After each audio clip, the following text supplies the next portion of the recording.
Hey guys, Dr. Bodle here. Now, depending on how Hashimoto's affects your body, it can either lead to significant weight loss or significant weight gain.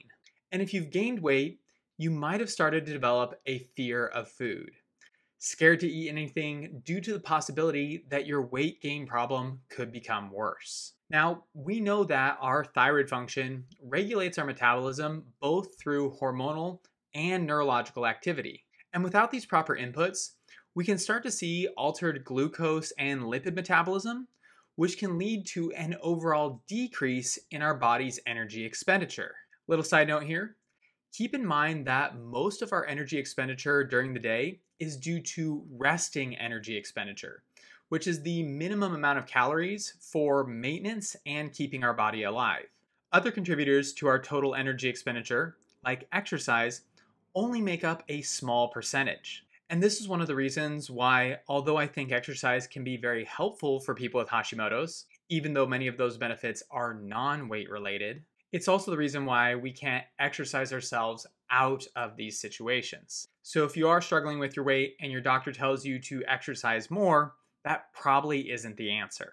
But the thing that's really important to us is that this decrease in energy expenditure and the loss of proper thyroid activity can lead to things like increased glucose levels, decreased HDL, increased LDL, increased levels of triglycerides in the blood, all of which creates a perfect environment or contributes to an increase in our weight. So even if you've been eating the exact same thing your whole life, if you start to have changes in your thyroid health, that exact same thing can now lead to weight gain because your metabolism isn't as working as well as it was before. And just to reinforce those points that we made about internal energy expenditure, research has shown that there's a difference in metabolism even in subclinical hypothyroid states. And as soon as our TSH starts to change and go up, that can be correlated with a decrease in metabolism. Additional research has shown that for even people who have been provided T4 medication and now their TSH and T4 levels are normalized, they can still have lower daily energy expenditure than control subjects when their caloric burn is measured via indirect calorimetry.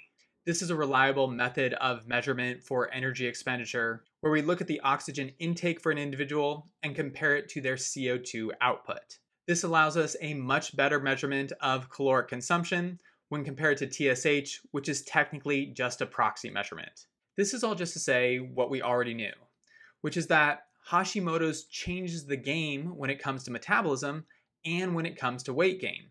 And although someone's labs might look normal, that doesn't mean that their metabolism is functioning in the best way possible.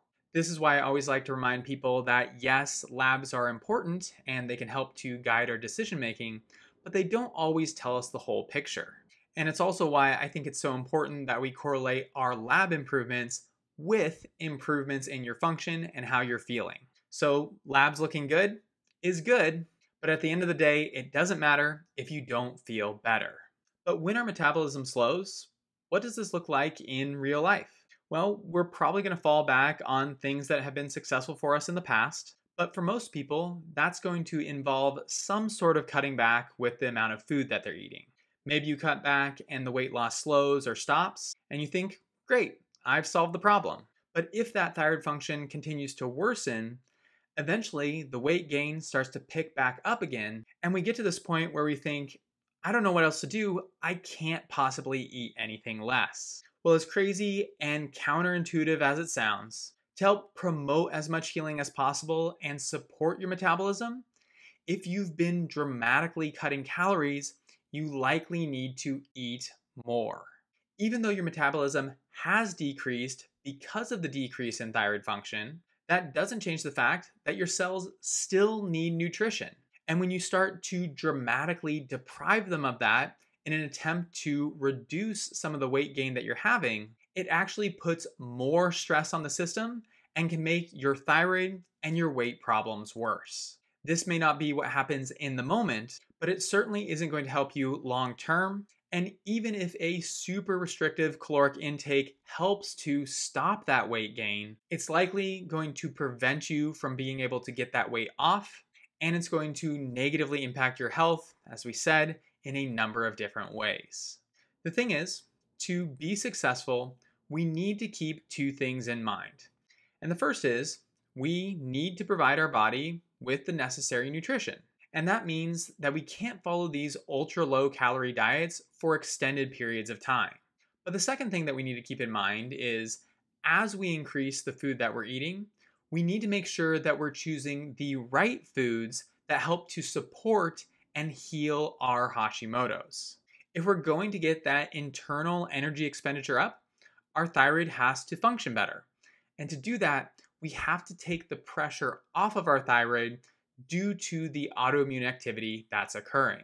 I stress these points all the time, but looking at common food triggers for Hashimoto's, things like grains, dairy, and soy, and assessing those less common food triggers that you may or may not have a problem with, including food items like eggs, nuts and seeds, nightshades, and legumes, depending on your thyroid health, your immune tolerance, and your health history, your particular combination of foods is going to look different than the next person with Hashimoto's. But it's important that we identify those things.